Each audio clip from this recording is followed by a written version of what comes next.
why call him doubting Thomas? Why not say believing Thomas? Because that is how the story actually ends. It's a wonderful story if you think about it. I mean, it tells us how we should handle doubts.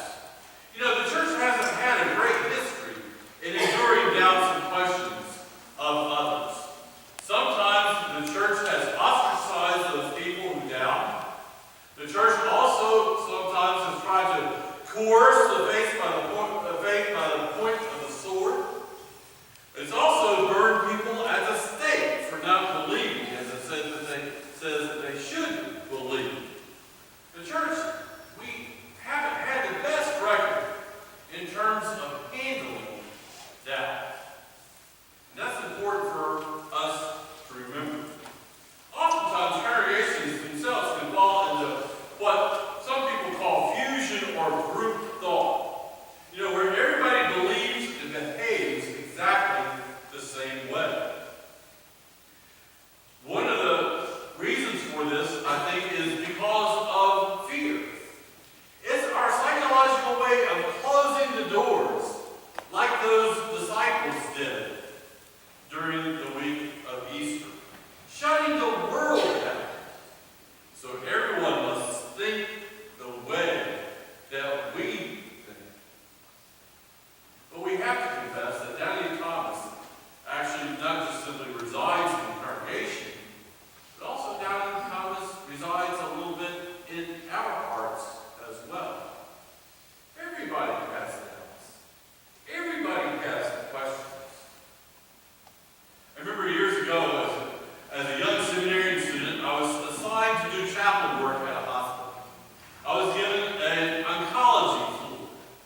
with